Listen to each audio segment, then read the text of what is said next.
Salam jumpa sahabat Cakrawala dimanapun Anda berada. Senang sekali kita jumpa lagi dalam program unggulan Radio Cakrawala, program Langino Palu, di mana Radio Cakrawala bekerja sama dengan pemerintahan yang ada sebagai salah satu bentuk dedikasi dan publikasi terhadap kekayaan sumber daya manusia dan sumber daya alam yang ada di Sulawesi Tengah. Dan juga tentunya menjadi sarana komunikasi dan sosialisasi program pemerintah kepada masyarakat. Sehingga sahabat Cakrawala diharapkan dari program ini, masyarakat dapat mendukung setiap apa yang menjadi program pemerintah. Dan kalau sahabat Cakrawala lihat pada saat ini saya berada di kantor BNN Sulawesi Tengah dan tentunya senang sekali kita langsung saja nantinya akan menyapa narasumber kita yang sudah siap menemani sahabat Cakrawala dalam program Langino Palu. Dan tema kita pada pagi hari ini adalah penanganan penyalahgunaan narkoba yang ada di Sulawesi Tengah. Baik sahabat Cakrawala, saya langsung saja berkenalan dengan narasumber yang akan siap menemani sahabat Cakrawala di pagi hari ini. Saya langsung saja dengan Kabak Umum BNNP Sulawesi Tengah, Ibu Masnawati Rahman SEMM. Selamat pagi Ibu. Selamat pagi. Bagaimana kabar pagi hari ini? Baik, alhamdulillah. Luar biasa, sehat ya? Sehat. Okay. Ya, kemudian dengan Kabid Rehabilitasi BNNP Sulawesi Tengah, Ibu Haja Ruswati Eskep MAP. Bagaimana kabar pagi hari ini Ibu? Alhamdulillah sehat-sehat walafiat. Sehat-sehat walafiat, luar biasa. Dan yang terakhir adalah, ini sudah tidak asing lagi ya, beberapa waktu yang lalu kita bertemu ya. Ini dengan Mas Masyur Tunggal. Siap, luar tunggal. biasa. Oke, baik sahabat Cakrawala, tentunya narasumber saya yang sudah siap menemani sahabat Cakrawala. Jangan kemana-mana, tetap 89,2 FM bersama dengan Lisa dalam program unggulan Radio Cakrawala, program Langino Palu.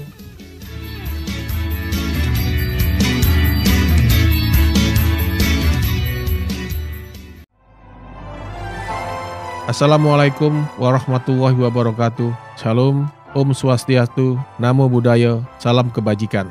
Saya Sugeng Supriyanto, selaku Kepala Badan Narkotika Nasional Provinsi Sulawesi Tengah, menghimbau, mengajak kepada seluruh instansi pemerintah, swasta, BUMN, tokoh agama, tokoh masyarakat, tokoh adat, tokoh perempuan, tokoh pemuda, penggiat anti narkoba, dan seluruh komponen masyarakat di Sulawesi Tengah. Narkoba merupakan kejahatan yang sangat luar biasa. Indonesia sudah dalam kondisi darurat narkoba. Narkoba di Sulawesi Tengah sudah merambah ke seluruh pelosok-pelosok desa dan tanpa batas usia. Untuk itu, kami mengajak masyarakat Sulawesi Tengah untuk peduli terhadap permasalahan narkoba melalui pembangunan ketahanan keluarga. Sebagai basis pembentukan perilaku anti penyalahgunaan narkoba harus terus diperkuat dan dikembangkan. Pembangunan ketahanan keluarga harus terus diintensifkan melalui pendekatan pendidikan keluarga. Berdasarkan penelitian terbaru tahun 2019, Sulawesi Tengah berada di peringkat keempat untuk jumlah penyalahguna di Indonesia sebesar 52.341 jiwa. Mari bersama kita wujudkan Sulawesi Tengah yang bersih dari narkoba. Sulawesi Tengah bangkit, stop narkoba. Terima kasih. Wassalamualaikum warahmatullahi wabarakatuh. Bagi masyarakat, teman, keluarga yang terlanjur mengkonsumsi narkoba, mari kita selamatkan mereka dengan lapor diri ke IPWL, institusi penerima wajib lapor yang ada di rumah sakit daerah masing-masing, atau datang ke Klinik Pratama Musi Pakabelo, Badan Narkotika Nasional Provinsi Sulawesi Tengah, Jalan Dewi Sartika nomor 49, Palu Selatan. Gratis dan tidak diproses hukum.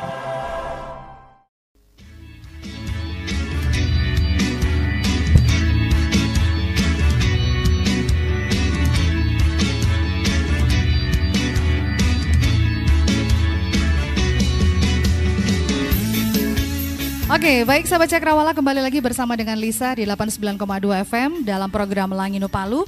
Dan kita langsung saja akan berbincang-bincang pada pagi hari ini. Dan sebelum kita nantinya akan berbicara mengenai penanganan penyalahgunaan narkoba yang ada di Sulawesi Tengah, tepatnya nanti yang akan banyak berbicara adalah Kabid Rehabilitasi. Saya ke Ibu Masnawati sebagai Kabak Umum BNNP Sulawesi Tengah. Nah Ibu, saya minta sedikit Ibu menjelaskan seperti apa kebijakan BNN untuk penanganan narkoba yang ada di Sulawesi Tengah. Baik, selamat pagi sahabat Cakrawala. Berbicara mengenai kebijakan BNN, kebijakan nasional untuk penanganan narkotika, ya, sesuai dengan amanat Undang-Undang 35 tahun 2009 di pasal 4, di situ menyatakan bahwa negara menjamin ketersediaan narkotika untuk kepentingan ilmu pengetahuan dan kesehatan. Betul. Kemudian kedua, mencegah, melindungi dan menyelamatkan bangsa Indonesia terhadap penyalahgunaan narkotika. Selanjutnya, memberantas peredaran gelap narkotika dan prekursor narkotika, kemudian menjamin pengaturan upaya rehabilitasi sosial dan rehabilitasi medis bagi penyalahguna dan korban penyalahguna narkotika. Baik, dan bagaimana dengan program yang ada di BNN Sulawesi Tengah sendiri, Bu? Baik, secara garis besar strategi nasional tadi, upaya penanganan seperti apa, kemudian ada strategi-strategi tentunya yang kita lakukan melalui program pencegahan penyalahgunaan dan peredaran gelap narkotika. Ada 2 strategi, yang pertama dengan demand reduction, yang itu pencegahan penyalahgunaan narkotika kepada masyarakat tentunya melalui sosialisasi, KIE dan lain sebagainya. Kemudian pemberdayaan masyarakat dalam bidang P4GN. Selanjutnya mendorong pecandu untuk bisa melaporkan diri dan mendapatkan layanan rehabilitasi. Kemudian rehabilitasi tentunya juga secara berkelanjutan, baik itu medis maupun rehabilitasi sosial. Nah, selanjutnya strategi kedua adalah melalui supply reduction, di mana memberantas jaringan penyalahgunaan peredaran gelap narkotika. Jadi memberantas jaringan, kemudian melakukan kerjasama dengan pihak terkait tentunya, memperkuat interdiksi, kemudian membuat miskin jaringan dan sindikat narkotika.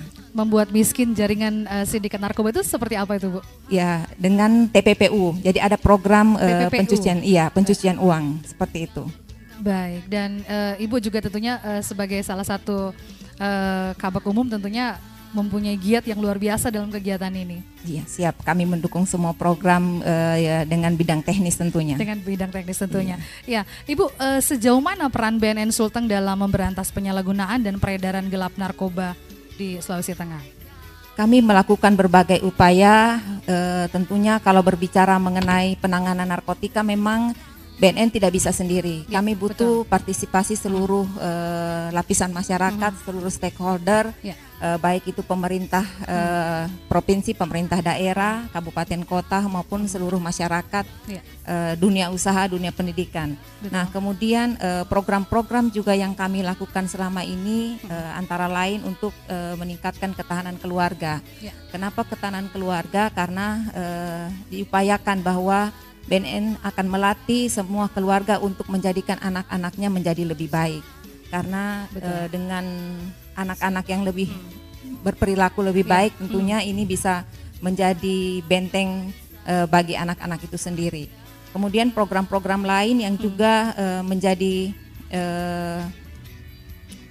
unggulan kami adalah kita kan tahu bahwa penyalahgunaan narkotika itu sekarang ini bukan hanya menyasar daerah kota perkotaan, bukan hanya menyasar sekarang perkotaan, tapi sampai di desa. Ya? Nah, oleh karena itu ada program yang namanya program Desa Bersinar. Jadi kami berharap bahwa setiap desa ataupun kelurahan itu bisa mandiri, secara mandiri menangani masalah penyalahgunaan narkotika di wilayahnya seperti itu. Kalau dari Ibu sendiri gitu ya, dengan penanganan peran BNN Sulawesi Tengah dengan program-program yang sudah disampaikan tadi, ada nggak yang menjadi kesulitan? Kesulitan apapun itu pasti ada kesulitan, tapi kami tetap optimis bahwa dengan niat baik kami, tentunya dengan didukung oleh seluruh lapisan masyarakat, semua kesulitan itu bisa kita atasi. Nah, salah satu kesulitan misalnya di bidang rehabilitasi, nanti mungkin lebih teknis Kabit Rehab juga bisa menjelaskan bahwa kami kesulitan untuk meminta atau misalnya orang mau datang lapor diri karena kesadaran masyarakat itu menakutkan ya. Betul. Dengan momok mungkin juga ada stigma negatif dari masyarakat bahwa kalau sudah datang lapor diri nanti misalnya bisa terkena kasus hukum dan lain sebagainya. Jadi salah satu kesulitan yang kami hadapi itu. Kemudian juga dengan kami sumber daya terbatas baik secara personil, sumber daya manusia maupun misalnya dengan keuangan. Oleh karena itu, tapi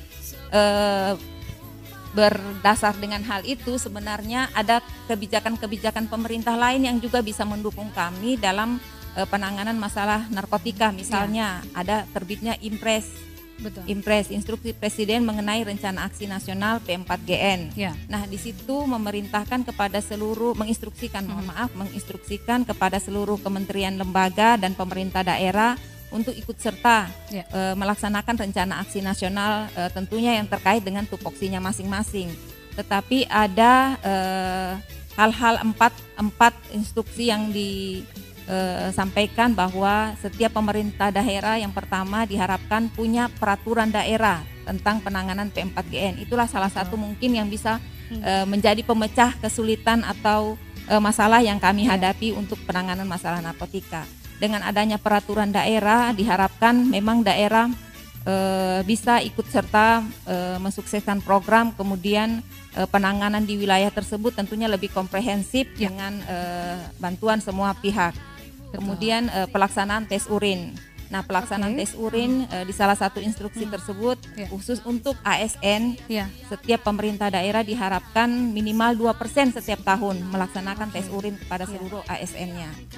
Kemudian pembentukan Satgas. Nah, pembentukan Satgas juga diharapkan setiap pemerintah daerah memerintahkan setiap OPD-nya untuk membentuk Satgas. Tentunya ini terkait nanti dengan sosialisasi yang akan dilakukan di wilayah atau di lingkungan instansi tersebut. Kemudian ada, setelah pembentukan Satgas, ada sosialisasi. Jadi sosialisasi diharapkan juga setiap OPD melaksanakan sosialisasi di lingkungannya masing-masing, tentunya dengan dukungan dari BNN. Jadi BNN memberikan pelatihan kepada setiap relawan yang ingin menjadi relawan. Itu yang akan memberikan sosialisasi menjadi perpanjangan tangan BNN tentunya untuk sosialisasi di lingkungannya. Kalau relawan itu sendiri berarti siapa saja bisa? Siapa saja bisa. Siapa saja bisa, dan itu nanti akan dilatih, Bu, ya? Iya, dilatih oleh BNN. Nah, sebelum nantinya kita berbicara mengenai penanganan penyalahgunaan narkoba di Sulawesi Tengah, saya mau bertanya sedikit sebagai Kabak Umum. Apakah tadi kan menyebutkan ASN, apakah kalau dengan teman-teman yang di kantor BNN sendiri itu apakah juga selalu di tes urin, pernah di tes urin atau bagaimana dengan ASN ya? Kan tadi berbicara tentang itu ya? Betul. Itu bagaimana? Tentunya kalau kita mau bersih-bersih, kita harus bersih dari internal kita dulu. Bagaimana mau menyapu yang bersih kalau misalnya sapunya juga kotor kan, seperti itu. Jadi saya bisa menjamin bahwa untuk kami di BNNP Sulawesi Tengah kami rutin melaksanakan tes urin, bahkan bukan cuma untuk BNNP Sulawesi Tengah, seluruh pegawai BNN jajaran Sulawesi Tengah kami melaksanakan tes urin rutin setiap tahun. Rutin setiap tahun? Setiap tahun, iya. Nah, jadi jangan coba-coba ya Mas Tunggal, bukan ya?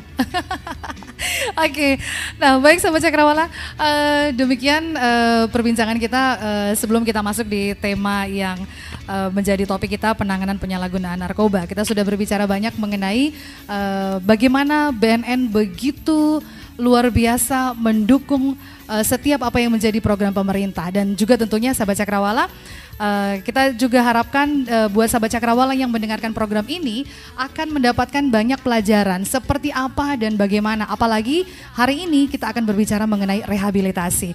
Baik Sahabat Cakrawala, jangan kemana-mana, tetap 89,2 FM bersama dengan Lisa dalam program Langino Palu. Apa itu yang kau harapkan, dijelajahi dengan obat-obatan hingga terbungkam akan dan akhlak yang baik.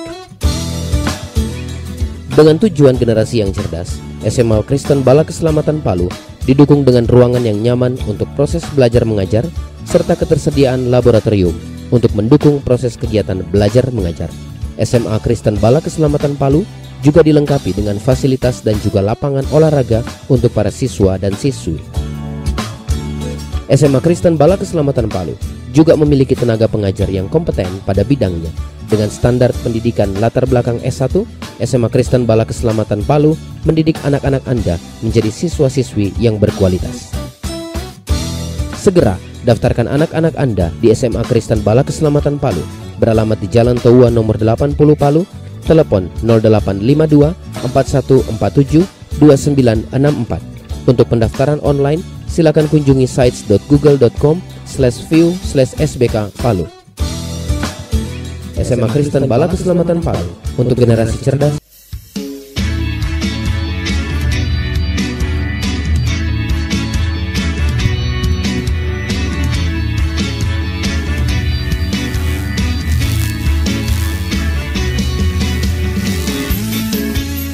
Oke, baik sahabat Cakrawala, semakin menarik perbincangan kita di program Langino Palu tentunya di pagi hari ini, dan saya langsung saja akan bertanya kepada Ibu Haja Ruswati Eskep MAP sebagai Kabid Rehabilitasi BNNP Sulawesi Tengah. Ya, Ibu, ini kan yang saya tahu ya, narkoba itu adalah singkatan dari narkotika, terus bahan-bahan berbahaya. Terus nafsa itu adalah singkatan dari narkotika, psikotropika, dan zat aditif lainnya. Bagaimana penjelasannya mengenai ini, Bu? Narkoba itu sebenarnya ya sesuai tadi sudah dijelaskan. Kemudian narkoba sebenarnya itu adalah zat atau obat dari dari alami atau tanaman yang dapat mempengaruhi atau mengganggu kesadaran, daya pikir, daya ingat, konsentrasi, persepsi, perasaan dan perilaku. Ya. Sehingga dapat menyebabkan ketergantungan dan gangguan kesadaran. Ketergantungan dan gangguan kesadaran. Padahal sebenarnya kalau narkotika sendiri itu sebenarnya di dunia kesehatan itu bisa dipakai ya? Iya, bisa jadikan pengobatan seperti betul. Contohnya morfin itu kan bisa dapat mengobati pasien yang mengalami nyeri hebat seperti misalnya pada penyakit jantung atau kanker, atau biasa itu kanker payudara kan nyeri hebat, terjadi nyeri sangat-sangat hebat, dia biasanya dokter itu memberikan terapi morfin. Iya. Tetapi kalau itu digunakan dengan berlebihan, apalagi sampai ketergantungan, itu mempunyai dampak yang tidak baik bagi tubuh kita. Iya. Bagaimana cara kerja narkoba dalam tubuh kita itu, Bu?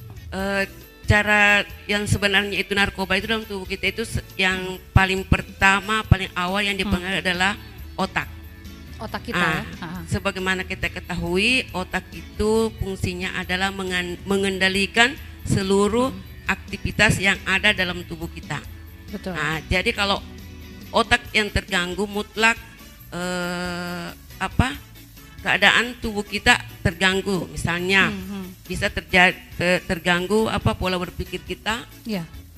Pola berpikir kita sehingga anak-anak itu dalam hal yang menuntut ilmu pengetahuan konsentrasinya bisa terhambat. Kemudian fungsi otak juga itu adalah memerintahkan apa yang kita atau memori yang ada dalam tubuh kita untuk ini. Misalnya otak itu memerintahkan untuk itu konsentrasi untuk buang air kecil. Mutlak kalau terjadi itu bisa misalnya anak-anak itu seorang remaja itu tidak sadar sampai bisa lupa bahwa saya mau dalam hal ini, misalnya nanti rasa kebeletnya itu mau baru ke kamar mandi. Kemudian juga itu otak itu yang menghantarkan bahwa rasa nyeri hebat. Jadi mutlak kalau orang yang pakai narkoba untuk berkonsentrasi dalam hal melaksanakan sesuatu itu terhambat. Jadi bisa terjadi juga penurunan kesadaran. Penurunan kesadaran. Ya, penurunan kesadaran. Oke. Intinya itu. Iya. Bagaimana, kenapa gitu ya kita sebagai anak muda gitu ya, kalau di Sulawesi Tengah sendiri, kalau beberapa waktu yang lalu saya sempat berbicara dengan Mas Tunggal dan juga Ibu Ayu bahwa usia pengguna narkoba di Sulawesi Tengah itu ada yang mulai dari kecil ya, dari kecil sampai usia orang tua juga ada, Bu ya. Kemarin waktu di klinik kita itu ada anak-anak itu umur kelas SD, umur 9 tahun 10 tahun itu 9 tahun. Iya, datang melaporkan gurunya, mengantar ke klinik untuk dilakukan asesmen karena rupanya itu anak itu maksudnya sudah kelihatan perilakunya berubah karena ini kan narkoba dapat merubah perilaku.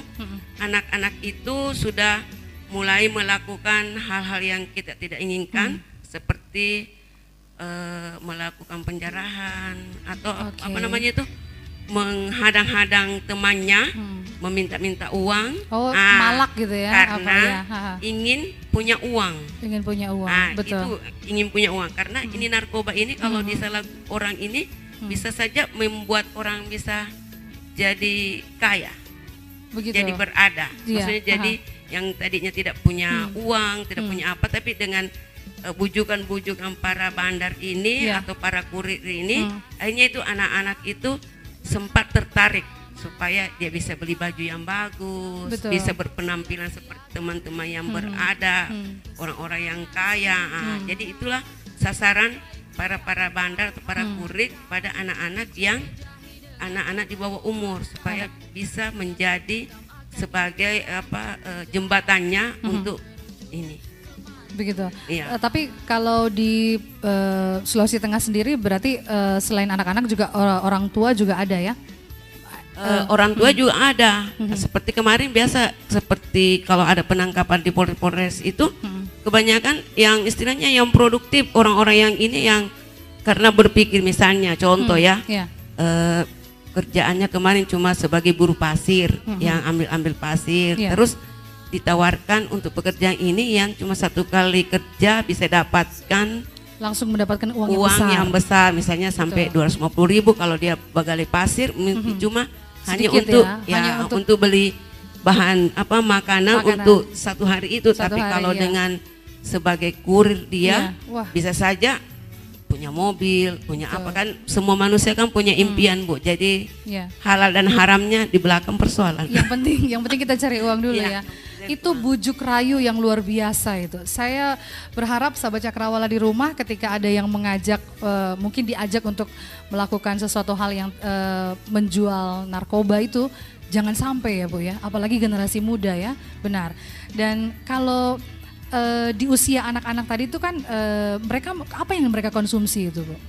Biasanya itu anak-anak itu yang dia konsumsi itu coba-coba saja dulu Bu ya. Coba-coba. Biasanya itu bensin ya, premium itu bensin. Ya, jadi dia yang diisap-isap saja awal-awalnya, kemudian lama kelamaan pil koplo itu yang banyak itu seperti THD kemudian komis yang dicampur-campur dengan ini.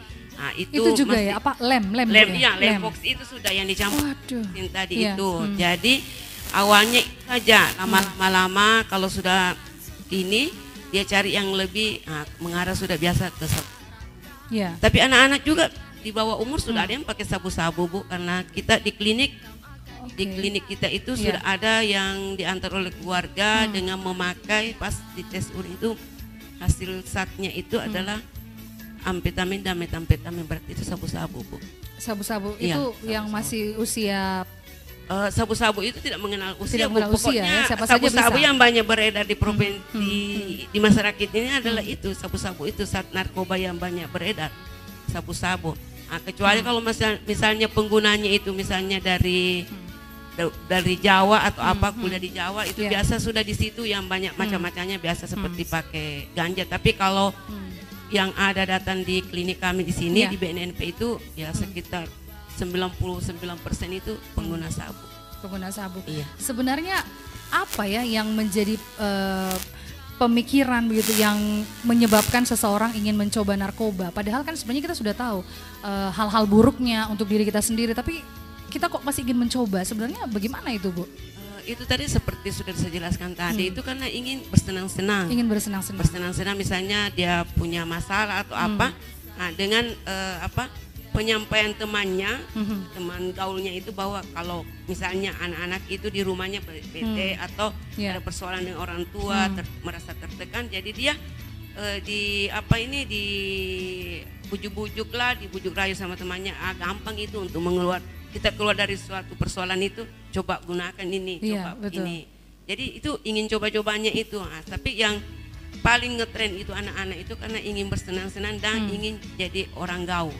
Iya, karena pengguna narkoba itu merasa kalau kita pakai narkoba itu rasanya hebat ya Bu ya, hebat. Keren yang jadi ganteng gitu ya, jadi gagah, cantik, percaya dirinya tinggi. Berarti kalau mungkin kalau kita melihat ada yang seperti itu juga mungkin kita harus mungkin ini ada sesuatu gitu ya, begitu Bu ya. Betul. Jadi dalam hal ini anak-anak itu lebih banyak itu karena perhatian orang tua juga yang kurang. Jadi kayak broken begitu. Jadi saya lihat kebetulan juga saya perawat Bu. Saya lihat itu anak-anak datang itu karena kalau lama-lama di antara orang tuanya pasti sesuatunya akhirnya mama itu. Mama itu atau mama itu. Ya, mama itu. Tapi jarang bilang papa. Begitu. Mama. Mama. Jadi berarti dalam hal ini ini seorang ibu harus lebih perhatian dengan anaknya, karena saya lihat biasa kalau macam materi ya. Biasa kan kalau misalnya mungkin minta sama mama, mama menyalahkan papa, papa cuma kasih uang belanja sekian. Jadi seakan-akan biasa ya mama begitu. Mungkin kurang perhatian dari orang tua. Perhatian dan dukungan dari keluarga orang tua itu menjadi salah satu ketahanan keluarga, Bu ya. Kekuatan, Bu ya. Jangan sampai kita anak-anak kita yang kita tidak tahu ternyata sebenarnya sudah mencoba ke narkoba, tetapi dengan dukungan orang tua pastinya itu akan anak-anak kita akan menjadi anak yang luar biasa pastinya, Bu ya. Iya, jadi dalam hal ini pesan saya peran orang tua terutama ibu sangat-sangat dibutuhkan dalam hal memperhatikan situasi dan kondisi anak-anak kita, karena ibulah yang paling dekat, atau maksudnya yang satu kali dalam 1 jam ya? Itu sangat-sangat ini bisa boleh dikata sekitar 70% ketergantungan seorang anak itu kepada ibunya. Kepada ibunya, oke. Kalau Ibu Kabak mungkin mau menambahkan?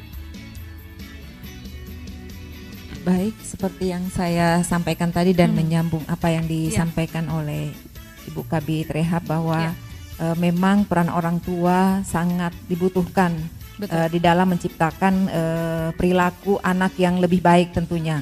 Dalam hal ini konteks ketahanan keluarga itu yang kita butuhkan sebagai upaya untuk menangkal hal-hal buruk atau negatif yang kemungkinan bisa menyerang anak-anak kita.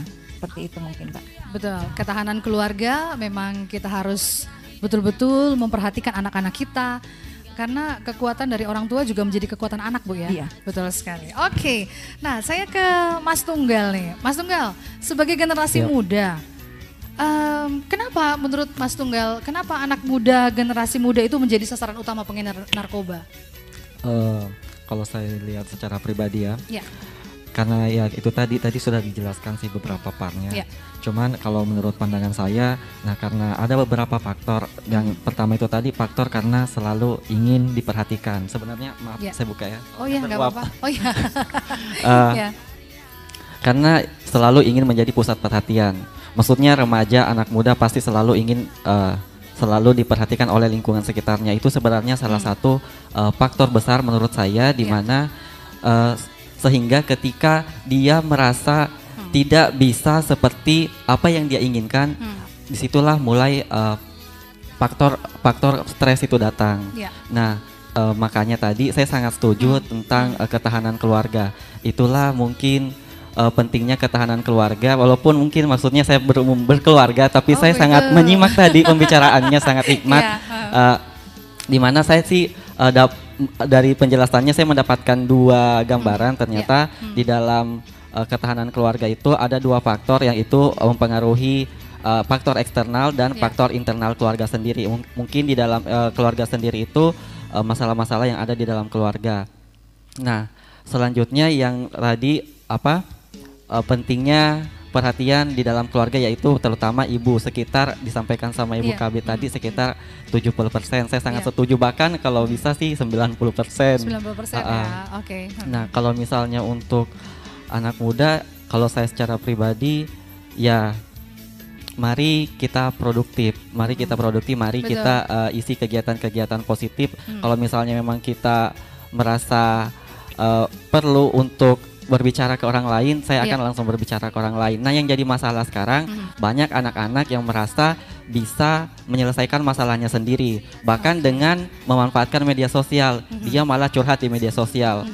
Nah, pengedar ini melihat, wah ini anak kayaknya ada masalah. Disitulah sebenarnya salah satu ada celahnya. Jadi pengedar bisa saja mungkin dia menyamar sebagai apa, pura-pura jadi temannya. Ketika misalnya dia sudah dapat celahnya, oh anak ini ternyata kalau misalnya ditawari contohnya rokok atau atau diajak pergi jalan atau kemana, nanti saya tawarilah barang itu. Disitulah sebenarnya ada banyak celahnya, tapi salah satu celahnya di situ sih kalau menurut saya pribadi. Baik, dan memang kayaknya celah-celah yang seperti itu kita memang harus melihat benar-benar, ya seperti tadi yang sudah kita katakan bersama bahwa keluarga itu sangat penting, Ibu ya, membantu mendukung anak-anak kita. Saya mau sedikit bertanya, bagaimana kalau alkohol itu gimana, Bu ya? Itu juga termasuk dalam ini narkoba, alkohol. Ke Ibu. alkohol itu itu kan juga bisa menjadi ketergantungan ya. Jadi alkohol itu termasuk juga bagian daripada narkotika tadi itu. Ya, jadi alkohol itu dapat mempengaruhi juga ini kesadaran otak. Jadi kita lihat saja contohnya di masyarakat kan yang sudah mengkonsumsi alkohol yang kebanyakan mutlak terjadi penurunan kesadaran sampai bahkan tidak sadar. Nah, jadi itu di semua otak yang dipengaruhi. Jadi gangguan kesadaran akan ini akan terganggu. Itu kan kalau di desa-desa ya kita nggak perlu ini lagi Bu ya, kayak cap tikus gitu ya, apa gitu. Itu ditangkap juga nggak sih? Kalau alkohol itu tidak ditangkap, Mbak. Nggak ditangkap? Ya. Mungkin menambahkan sedikit, Mbak. Kami BNN kebetulan kalau berbicara mengenai alkohol memang termasuk salah satu dari narkoba karena dia bahan adiktif lainnya. Hanya kami memang untuk di BNN sendiri fokus kami adalah narkotika sesuai dengan Undang-Undang 35 tahun 2009. Oke, berarti memang seperti apapun itu, bentuknya seperti apapun itu, kalau sudah masuk dalam narkotika itu nggak main-main dengan BNN ya, betul. Kalau Ibu sendiri sudah pernah pengalaman menangkap? Kebetulan kami ada bidang teknis, Mbak. Ada bidang teknis, bidang pemberantasan yang memang menangani masalah pemberantasan narkotika yang tadi itu supply reduction-nya. Nah, mungkin saya mau menambahkan sedikit karena tertarik dengan penyampaian dari Mas Tunggal tadi soal anak muda remaja. Kami di BNN juga ada platform digital. Jadi ada platform digital yang memang ditujukan untuk anak muda, namanya Rean.id. Rean Rumah Edukasi Anti Narkoba. Rean.id itu ditujukan untuk anak muda supaya bisa berkreasi. Jadi menunjukkan kreasinya dalam bentuk video, kemudian kreativitas lain, misalnya fotografi dan lain sebagainya yang bisa nanti diunggah di situ. Jadi ada platform khusus untuk anak remaja. Iya, seperti itu. Tapi itu memang salah satu program yang sangat menarik sekali. Itu bisa menumbuhkan semangat anak-anak muda, membuat mereka lebih kreatif, cerdas tentunya daripada melihat kehidupan yang mungkin cara mereka untuk meluapkan, melampiaskan masa muda ya Bu ya. Betul, daripada tadi seperti yang disampaikan Mas Tunggal curhatnya di medsos, mendingan membuat sesuatu yang kreatif, kemudian dikirim ke Rean.id. Rean.id. Nah, jadi buat sahabat Cakrawala, mungkin kalian di luar sana ingin berkreasi dengan membuat video Bu ya, kemudian fotografi, itu semua bentuk kreativitas, menulis misalnya, bisa dikirim ke situ. Bisa dikirim ke Rean Bu ya, Rean Rumah Edukasi Anti Narkoba, reanid.com. Rean.id. Oke, nah jadi sahabat Cakrawala bisa langsung cari tahu seperti apa. Jadi nanti kalian bisa unggah cerita kalian, foto-foto kalian yang menarik tentunya. Dan itu juga menjadi salah satu cara kita untuk berkreasi di masa muda kamu. Oke, baik sahabat Cakrawala, jangan kemana-mana. Tetap 89,2 FM masih bersama dengan Lisa dalam program Langinu Palu. Banyak harapan dalam masa depan. Jangan sampai kau sia-siakan hanya dengan kesenangan.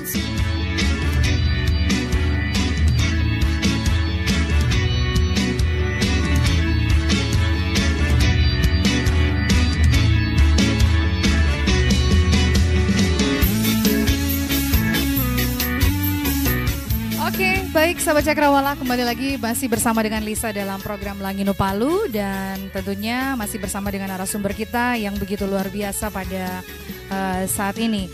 Oke, kita tadi sudah banyak berbicara mengenai seperti apa itu narkoba, lalu program-program dari BNN sendiri. Saya ke Ibu Kabid Rehabilitasi nih. Ibu, apa yang harus dilakukan bila ada keluarga, kerabat gitu ya, atau tetangga sebagai penyalahguna narkoba? Kalau misalnya saya ada teman itu atau keluarga yang ini, paling pertama kita bisa menghubungi aparat desa yang ada di sekitar kita. Aparat desa. Karena misalnya aparat desa kita itu atau kader-kadernya kita, kader-kader BNN itu ada di lingkungan kita. Nah, misalnya kader penyuluh yang sudah dikuatkan oleh BNN. Jadi setelah itu misalnya palingan nanti para penyuluh itu atau petugas yang ada di sekitar kita itu mengarahkan untuk melaporkan diri ke IPWL. Nah, IPWL itu yang kalau mau gratis ya ke BNN. Ke BNN langsung. Ya. BNNP yang ada BNN yang ada di sekitarnya, misalnya BNN kota. Kemudian kalau misalnya berada di kota Palu ya ke BNN kota atau ke BNN provinsi. Itu ada klinik IPWL. Itu kalau ke IPWL kami rawat jalan itu gratis, Bu. Rawat jalan itu gratis? Ya gratis, tapi IPWL Kemenkes itu ada di beberapa rumah sakit yang ada di sekitar kita ini, seperti Rumah Sakit Jiwa Madani. Rumah Sakit Madani itu menerima untuk dilakukan rawat jalan maupun rawat inap. Tapi di sana tidak gratis. Yang gratis itu yang mempunyai kartu Indonesia Sehat. Kartu Indonesia Sehat itu atau bisa. PBI. Pembiayaan bantuan penerima bantuan iuran. Penerima bantuan iuran. Penerima bantuan iuran itu gratis itu. Tapi kalau dia askes biasa atau askes BPJS Mandiri, kemudian BPJS Ketenagakerjaan itu membayar. Yang komersial kan BPJS komersial. Yang seperti PNS membayar, tapi kalau yang mempunyai KIS atau PBI itu gratis. Itu di Rumah Sakit Madani. Bisa rawat nginap dan rawat jalan. Bisa rawat inap, bisa rawat jalan. Terus rumah sakit lainnya yang menerima rawat jalan itu Rumah Sakit Undata Palu, kemudian Rumah Sakit Bayangkara, Rumah Sakit Anutapura Palu, kemudian Rumah Sakit Bidokes Polidokes. Itu semuanya. Tapi bisa kita lakukan melaporkan diri karena dia sebagai IPWL Kemenkes. Cuma saya himbau karena kan masyarakat ini yang namakan yang banyak dia butuh gratis, sedangkan gratis belum tentu dia mau, apalagi kalau dia membayar. Jadi olehnya klinik kami di BNN itu pelayanannya gratis. Pelayanannya gratis. Iya, pelayanan gratis. Untuk rawat jalan. Rawat jalan. Adapun untuk rawat inap itu ada beberapa balai yang dimiliki oleh BNN itu. Kalau yang ada di sekitar kita ini di Provinsi Sulawesi Tengah, di Pulau Sulawesi, adanya di Sulawesi Selatan. Balai Badoka namanya. Jadi ada juga di Kalimantan, di Kaltim sana Tanah Merah, kemudian di Jawa, Lido, kemudian di Kepri. Jadi itu rawat nginapnya di sana itu gratis. Cuma pengantaran ke sana atau biaya ke sana adalah ditanggung oleh keluarga. Jadi kalau misalnya ini juga untuk menentukan apakah ini klien penyalahguna ini sudah harus dirawat nginap atau bagaimana, semua ada prosedurnya, Ibu. Jadi datang dulu melaporkan diri ke BNN sini atau di klinik kami, klinik Mosipa Kabelo, dilakukan asesmen. Di dalam melakukan asesmen nanti itu kita sudah bisa mengetahui kategori atau kondisi seberapa jauh, apakah dia ringan atau berat atau sedang. Di situ nanti kita melakukan suatu perencanaan atau planning untuk dilakukan apakah ini harus dirawat nginap atau rawat jalan. Kalau misalnya memang kondisinya yang sudah tidak bisa dirawat jalan, ya kita arahkan untuk dilakukan rawat nginap. Itu tadi persyaratannya hanya KTP, kartu keluarga, kemudian pas foto nanti lebih jelasnya nanti kalau sudah ini ke klinik nanti diberikan apa saja yang perlu dipersiapkan untuk dilakukan rawat inap. Tapi kalau rawat jalan itu cukup tanda pengenal dan kartu keluarga atau diantar oleh keluarga yang di bawah umur. Itu tadi kalau rawat jalan di setiap rumah sakit yang Ibu sebutkan tadi itu ya, disebut di rumah sakit. Kalau mungkin Ibu mau sedikit menambahkan, Bu, bagaimana? Baik, terkait masalah penanganan, kalau misalnya ada yang keluarga atau kerabat kita yang memang sudah menjadi penyalahguna, seperti yang disampaikan, mungkin menambahkan saja bahwa silahkan datang laporkan ke klinik milik BNN. Nah, kami kalau di Sulawesi Tengah, BNNP Sulawesi Tengah punya dan sudah menguatkan sekitar 37 rumah sakit maupun puskesmas yang berada di seluruh penjuru Sulawesi Tengah. Oh, berarti kalau ke puskesmas juga bisa ya? Ada beberapa puskesmas yang sudah kita berikan penguatan untuk melayani rehabilitasi. Jadi 37 tersebut tersebar di seluruh wilayah Sulawesi Tengah.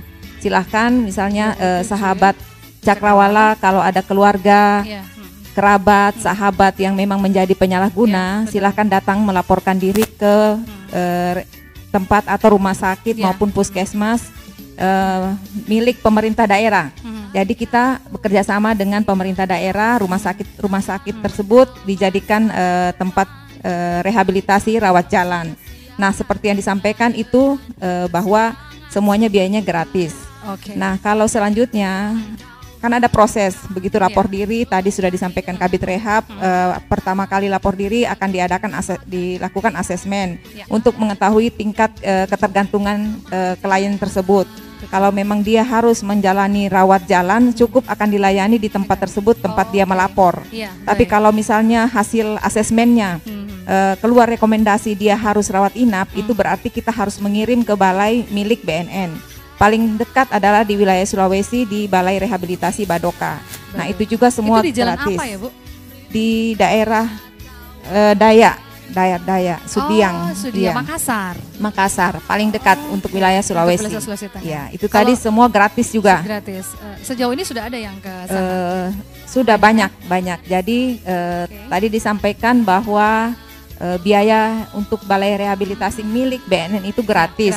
Nah, betul. Yang tidak gratis adalah biaya pengantaran kliennya ke sana. Itu menjadi tanggungan keluarga. Dan alhamdulillah kalau kita di Kota Palu, Dinas Sosial Kota Palu itu membantu kita untuk memberangkatkan atau mengirim klien yang memang tentunya dengan kategori tidak mampu. Jadi ada bantuan biaya perjalanan dari Dinas Sosial yang memang sudah dianggarkan. Melalui kesempatan ini juga kami berterima kasih kepada pemerintah daerah Kota Palu untuk dukungannya kepada BNN pelaksanaan rehabilitasi, seperti itu, Mbak. Berarti kerjasama yang baik, Bu, ya, luar biasa dengan Dinas Sosial. Nah, saya mau sedikit begini, Bu. Bertanya sedikit, kan itu tadi kan kita melapor gitu ya. Kalau misalnya saya nih ya, terus saya melihat sesuatu yang tidak baik di pandangan saya, misal pengedar gitu ya. Kalau saya lapor, saya takut, Bu, gitu. Itu bagaimana? Apakah saya kalau melapor ke BNN saya terlindungi? Pasti. Sebagai kan siapa tahu tuh, Bu. Ih, awas memang kau lapor saya, begitu, Bu. Kalau saya lapor kau, tunggu bagianmu, begitu tuh, Bu. Jadi itu bagaimana itu, Bu? Itu ada yang seperti itu? Tuh? Ada. Jadi terkait masalah ini kalau kita mau katakan inilah bentuk peran serta masyarakat sebenarnya yang kami harapkan dari seluruh masyarakat berpartisipasi karena di Undang-Undang 35 juga peran serta masyarakat itu memang penting.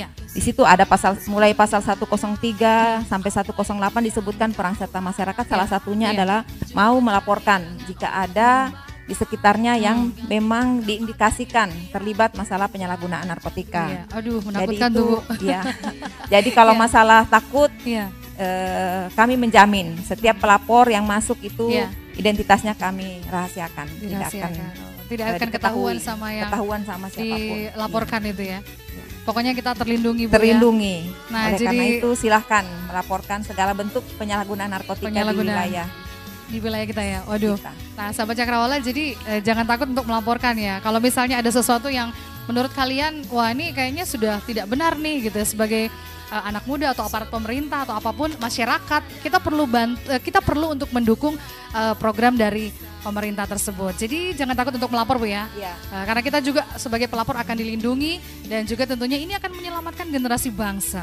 Wah, ini luar biasa nih. Pokoknya jangan sampai kita tidak melaporkan yang sudah kita tidak lihat sudah tidak bagus, Bu, ya. Kita harus segera melaporkan. Nah, Ibu, bagaimana caranya agar pengguna narkoba itu mau direhabilitasi? Kan biasanya tuh mungkin ada rasa takut, ada rasa minder. Nah, itu supaya dia mau direhabilitasi itu bagaimana, Bu? Jadi teknik yang kita lakukan namanya pendekatan interpersonal. Setelah melapor tadi itu ya? Setelah melapor supaya dia itu maksudnya kan konselor-konselor kami di situ ini sudah kan dilakukan peningkatan kemampuan, misalnya dalam hal ini pelatihan-pelatihan bagaimana mendekati. Jadi utama yang pokok kita lakukan itu adalah pendekatan secara interpersonal, maksudnya antara saya dengan si pengguna tadi itu, saat dia bisa mempercayai saya. Nah, jadi dilakukan ini pendekatan secara interpersonal, membujuk dia, memberikan ini apa trik-triknya itu ada pada konselor. Ada pendampingnya ya, sampai dia benar-benar mau bahwa itu sebenarnya bukan sakit ya Bu ya? Iya. Itu sakit ya kalau narkoba disebut bukan ya? Sebenarnya itu termasuk penyakit kronis Bu. Kalau pengguna narkoba itu karena dia sudah merasa ketergantungan. Kemudian yang betul adalah otak. Nah, jadi utama otak itu di belakang itu Bu, kalau macam seperti gangguan fungsi hati, gangguan ginjal itu nanti bertahun-tahun atau nanti pada saat dia sudah ini baru kelihatan. Tapi yang paling pertama diserang sasaran daripada narkoba itu adalah otak kita. Sedangkan otak kita adalah kayak seperti motor itu adalah apa itu? Kabilator. Kalau rusak kabilator, mutlak motor tidak bisa jalan kan. Betul. Ya, jadi contoh apa ini kasarnya itu Bu ya. Jadi dalam hal ini paling yang pertama diserang oleh narkotika itu narkoba itu adalah otak ya. Otak. Jadi mengganggu konsentrasi kita. Mengganggu konsentrasi, bukan cuma konsentrasi juga tuh Bu, pastinya masa depan kita juga ya. Masa depan suram. Masa depan suram. Nah, kalau Mas Tunggal sendiri bagaimana nih Mas Tunggal? Dengan apa yang disampaikan. Kalau misalnya anak-anak muda di luar sana tadi kan sudah disampaikan juga ya. Kalau misalnya dia nggak mau direhabilitasi itu seperti apa, bagaimana? Kalau Mas Tunggal sendiri dari jiwa anak mudanya itu bagaimana? Kalau saya sendiri sih kalau misalnya memang masih susah untuk bicara secara langsung, saya sih lebih mengarahkan ke silakan melapor ke call centernya kita. Nah, kita kan ada call center juga, Bu, ya? Ada yang aktif 24 jam. Aktif 24 jam. Itu di nomor berapa? 0811 0811 4511 4511 344. Ini 1 kali 24 jam. Iya, atau mungkin bisa akses media sosialnya, ada Instagram, Facebook, Twitter, YouTube, dan websitenya. Kalau misalnya teman-teman Cakrawala buka media sosialnya khususnya di Instagram, di situ BNN Provinsi Sulawesi Tengah update terus, hampir setiap saat kirim postingan. Jadi kalau misalnya nanti dirasa ada hal-hal yang menjanggal atau memang ingin tanya-tanya, silakan langsung DM adminnya, langsung langsung ditanggapi. Itu 1 kali 24 jam bisa? Iya, siap. Jadi pokoknya siapapun bisa di 0811 ini ya? Iya, ini mungkin lebih cepat ya kan? Kalau telepon, kalau misalnya memang ini telepon langsung diterima? Langsung? Iya. Oke, call centernya ya. Pakai mic Bu? Iya. Juga diarahkan, seperti kemarin juga saya banyak yang diarahkan misalnya di hubung ini. Oh ya, ini nomornya ke rehabilitasi. Jadi si ini langsung menelpon saya. Oh ya Bu, nanti besok kita ketemuan janjian. Jadi buat janjian di kantor ya. Biasa juga kalau langsung, Bu anak saya sudah begini, keadaannya begini. Oh ya Bu, boleh bawa langsung saja ke UGD. Jadi kita arahkan sesuai dengan apa permintaan apa yang dilaporkan, gitu ya.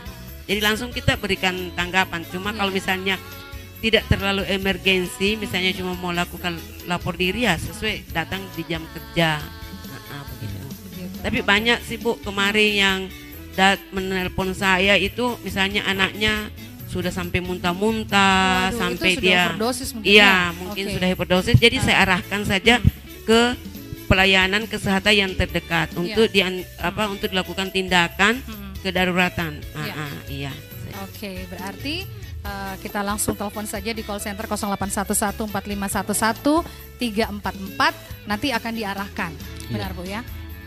Akan diarahkan seperti apa dan bagaimana sesuai apa yang kita laporkan. Dan sedikit tambahan di situ untuk call center dia tidak hanya untuk melapor sih. Kalau misalnya memang kayak misalnya mahasiswa kan biasa mahasiswa atau pelajar yang butuh informasi terkait entah penelitian atau apa bisa hubungi di situ. Jadi nanti di adminnya akan mengarahkan sesuai dengan kebutuhan kliennya. Jadi kalau misalnya dia butuh untuk penyuluhan bahkan diarahkan ke bidang P2M. Kalau misalnya berhubung dengan kasus penangkapan atau pelaporan di Berantas, atau kalau misalnya dia ingin direhabilitasi akan diarahkan ke bidang rehabilitasi.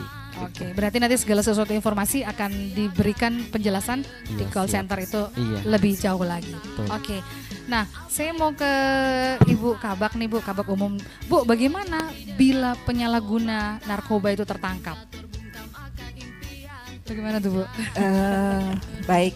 Ya. Kalau untuk tertangkap,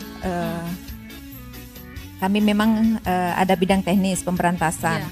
Nah, kalau tertangkap tentunya akan melalui proses hukum. Ya, itu biar proses hukum, kemudian tentunya penyidikan. Ya.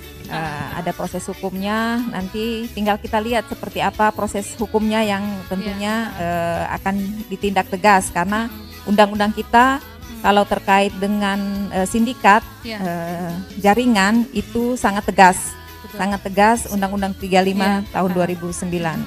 Tapi sebaliknya humanis untuk para korban penyalahguna untuk diadakan atau digiring untuk mendapatkan layanan rehabilitasi. Kalau korban kan nggak dihukum. Kalau korban tidak dihukum. Dia hanya direhabilitasi, diobati jiwanya. Tapi kalau yang pengedar ya hukumannya tegas sesuai dengan Undang-Undang 35. Tinggal gini aja, hukumannya tegas. Jadi jangan coba-coba jadi pengedar. Nggak ada gunanya, Bu ya, nggak ada untungnya ya. Mungkin juga faktor ekonomi atau apalah itu, tapi kalau bisa sih jangan. Masih ada banyak hal lain yang bisa kita lakukan. Betul. Nah, kalau Ibu Kabit rehabilitasi nih, Bu, ada nggak sih tantangan tersendiri, Bu, dengan pengguna narkoba itu, tantangannya sendiri di rehabilitasi? Ada nggak tantangannya? Kalau kendala-kendala yang kami dapatkan itu sangat-sangat banyak, Bu. Kalau misalnya pasiennya sudah datang melaporkan diri dengan kita, hari pertama pertemuan pertama, kedua lancar-lancar saja, karena kan dalam hal penanganan kita ini bukan cuma 1 kali 2 kali pertemuan, itu sampai pengawasannya itu sampai 6 sampai 1 tahun, 12 bulan. Tapi biasanya kliennya itu datang 4 kali saja dalam keadaan memang kondisinya. Kalau menurutnya dia sudah mulai ini apa-apa, tapi lama-kelamaan biasanya juga banyak yang kita dapatkan. Tahun ini dia datang melapor, tahun depannya ketangkap. Ada banyak. Jadi kendala yang kami lakukan itu karena kita tahu bahwa pengguna narkoba itu adalah kebohongannya tingkat tinggi. Istilah dalam hal medis itu manipulasi. Jadi dia mungkin apa yang dibilang dengan kita itu pada saat kita lakukan konseling. Maksudnya yang biasa yang tidak sesuai dengan sebenarnya bohong-bohong juga ya, kebohongan yang banyak disampaikan. Jadi dalam hal itu merupakan suatu kendala kita, ketidakjujuran, kemudian ketidakpatuhan. Kemudian ketiga itu yang sangat-sangat berat itu adalah alamat palsu.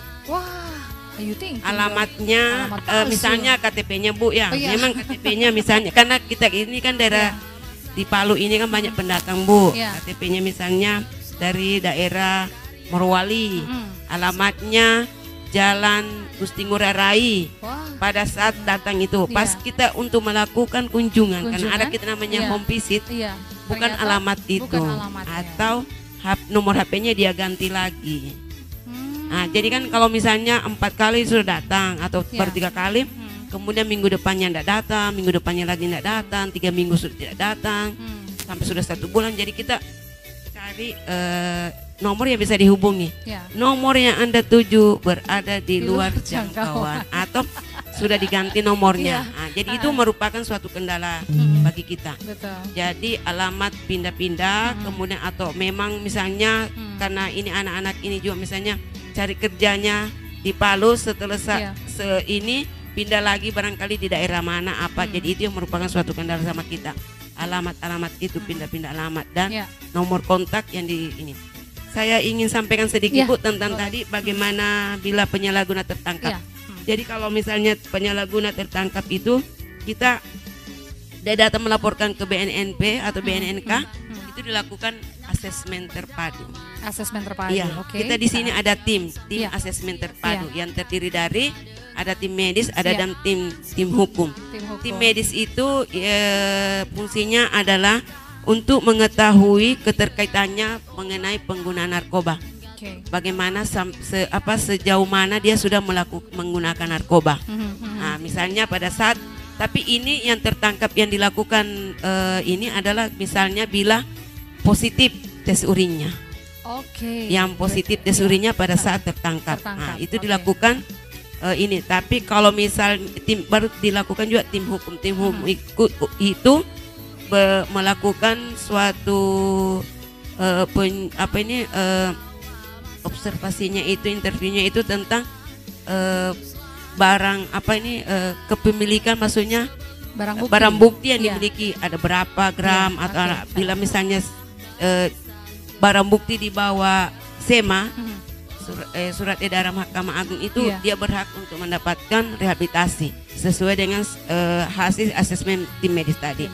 Jadi tim medis dan tim hukum itu ya yang dari penyidik BNN sendiri, dari kejaksaan maupun dari Kemenkumham, pengadilan ya ada di Kemenkumham. Jadi ada 3, jadi 3 di tim hukum, di tim medis juga ada 2. Biasanya kita pakai dokter dengan psikolog. Itu ya untuk mengetahui tingkat atau kondisi pemakaian si klien itu, si penyalahguna. Nah, setelah itu direkomendasikan bila misalnya hasil TAT-nya itu mengarah ke lebih banyak mengarah kurir atau bandar, ya diproses secara hukum. Tapi kalau misalnya dia ditangkap itu tim asesmen medisnya menentukan bahwa dia harus direhab, ya kita rehab. Tapi bukan berarti kalau dia tertangkap itu dia punya barang bukti apa tidak direhab, tetap direhab sambil menjalankan itu proses hukum. Jadi berarti asesmen tetap dijalankan, seperti apapun itu hasilnya, proses hukum juga tetap dijalankan. Nah baik sahabat Cakrawala, jadi perbincangan kita begitu menarik sekali di pagi hari ini. Jadi buat sahabat Cakrawala semua yang lagi dengar, yang lagi nonton di radio YouTube Cakrawala, tentunya jangan pernah takut untuk melaporkan seperti apa lingkungan kita, karena kita terlindungi dan juga tentunya akan ada banyak informasi-informasi juga yang akan diberikan kepada semua sahabat Cakrawala kalau ingin mengetahui ya Mas Tunggal ya seperti apa dan bagaimana. Baik sahabat Cakrawala, jangan kemana-mana, tetap 89,2 FM masih bersama dengan Lisa dalam program Langino Palu.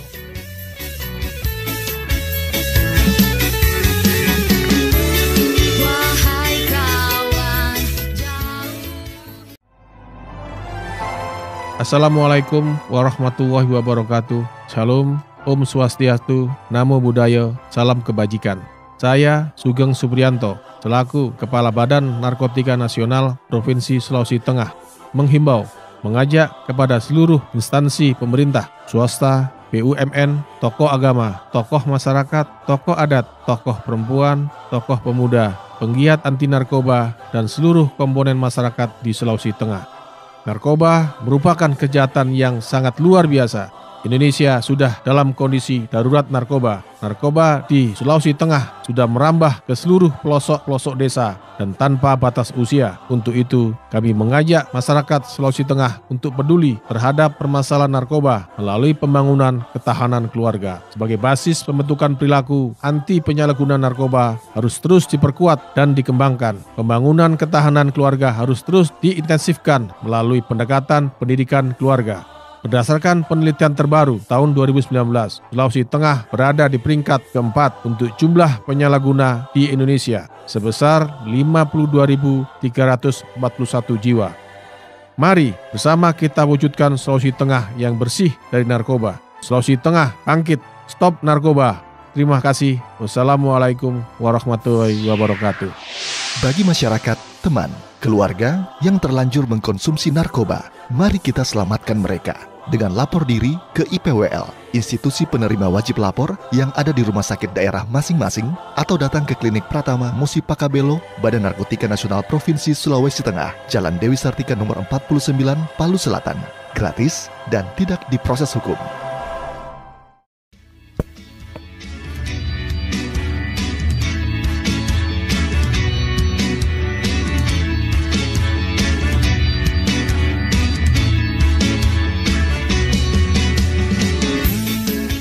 Baik sahabat Cakrawala, masih bersama dengan Lisa dalam program Langino Palu, dan ini adalah putaran terakhir saya menemani sahabat Cakrawala di edisi siar kita hari ini tentunya ya.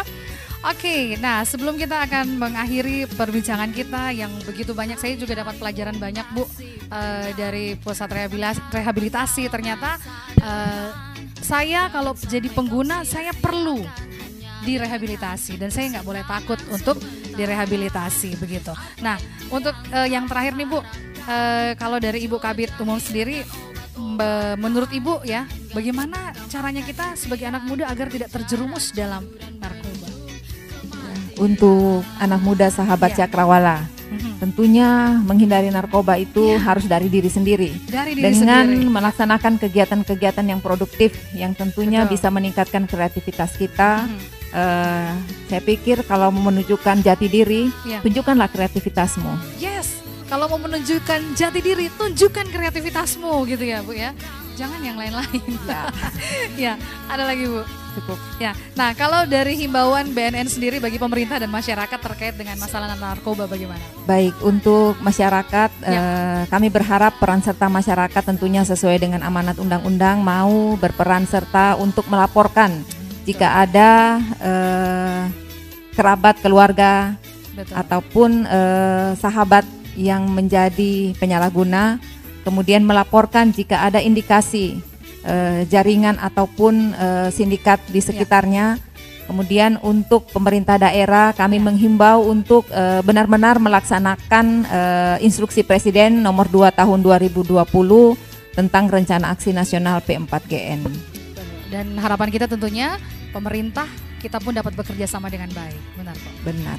Oke, nah sekarang saya ke Ibu Kabid Rehabilitasi. Kalau Ibu sendiri bagaimana Bu, supaya anak muda kita jangan terjerumus dalam narkoba? Tadi seperti sudah disampaikan kepada Ibu Kabak Umum bahwa harus mempunyai dedikasi diri, yang harus mempunyai motivasi untuk hidup sehat. Motivasi untuk hidup sehat. Jadi olehnya saya himbau kepada anak-anakku sekalian, adik-adikku atau keluarga-keluarga, sekiranya bila ada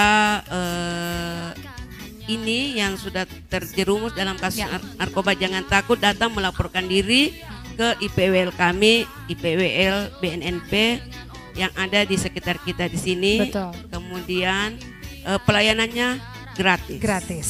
Ya, jadi dalam hal ini jangan takut untuk direhabilitasi. Betul sekali, jangan takut untuk direhabilitasi karena itu kita pasti akan sembuh Bu ya, pasti. Tapi pulih. Tapi kalau misalnya sejauh ini di rehabilitasi sendiri, apakah ada pasiennya yang hari ini misalnya dia sudah pulih, tahu-tahu tahun depannya dia ada lagi gitu? Ada. Jadi pengguna narkoba itu Bu ya, untuk pulihnya itu tidak semudah membalikkan telapak tangan. Oke. Jadi dalam hal ini para orang tua atau keluarga penuh kesabaran. Ya. Karena mutlak ada namanya bisa terjadi kekambuhan, relapse. Jadi tergantung dari diri sendiri si pengguna tadi itu yang sudah mengikuti rehabilitasi, apakah dia mau terbebas. Karena dalam program rehabilitasi itu diajarkan tentang bagaimana cara menangkal atau menolak ajakan teman sebaya. Ada programnya pada saat mengikuti rehabilitasi. Jadi dia intinya tergantung dari individunya sendiri.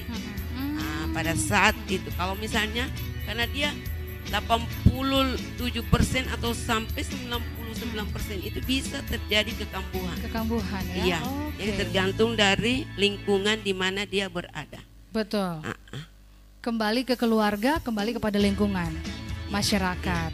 Oke. Nah, jadi memang benar-benar pusat rehabilitasi ini tempat pembelajaran juga, begitu Bu ya? Itu kalau di sana tuh yang dilakukan apa Bu? Banyak macam kegiatan ya? Iya, jadi kalau misalnya dia rawat nginap itu Ibu, ada namanya detoksifikasi dulu, menghilangkan racun-racun dalam tubuh. Kemudian ada pembinaan, kemudian ada pendidikan tentang hidup sehat bagaimana, merubah karakter pengguna itu.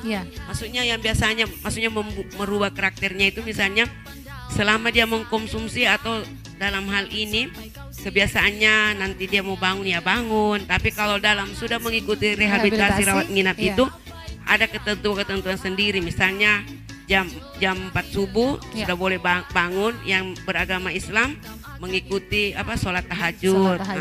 Kemudian ini mengikuti bimbingan rohani. Jadi tergantung dari ini. Jadi ada bimbingan rohani, ada bimbingan-bimbingan kepemimpinan. Jadi banyak macam-macam kegiatan yang dilakukan. Jadi kalau misalnya dia ada namanya vokasional juga Ibu ya. Kalau misalnya dia punya hobi, minatnya itu misalnya di musik, jadi kita arahkan ke musik. Kalau misalnya dia ada misalnya berjiwa seni seperti bikin mebel bisa jadi sesuai, karena dalam hal rehabilitasi itu ada penilaian tentang minat dan bakat klien. Pengguna ya, jadi nanti disesuaikan dengan minat dan bakatnya. Jadi dia selama 6 bulan itu ada juga nanti namanya PSG program Family Super Group. Jadi keluarganya dilibatkan untuk untuk mengatasi atau memberikan pendidikan kepada keluarga untuk bagaimana cara mengetahui tanda-tanda fisik maupun perilakunya, fisik dan psikisnya pada pengguna narkoba. Untuk mengetahui, jadi dia ada bimbingan kepada keluarga. Berarti orang tua, keluarga juga dapat pelajaran tentunya ya? Iya, keluarga dapat pelajaran bahwa untuk mengetahui kalau dalam keadaan begini, ini anak saya ini. Mungkin itu yang bisa. Baik. Terus yang terakhir mungkin Ibu ada himbauan untuk pemerintah masyarakat? Jadi untuk kepada masyarakat yang ada di Provinsi Sulawesi Tengah pada umumnya, bila mana ada anak-anaknya atau keluarga, kerabat yang sudah terpapar dengan narkoba, janganlah takut untuk melakukan atau melaporkan diri ke BNN atau IPWL yang ada di sekitar kita, baik IPWL Kemenkes maupun rumah sakit atau puskesmas yang telah dikuatkan oleh BNN. Mungkin itu yang bisa.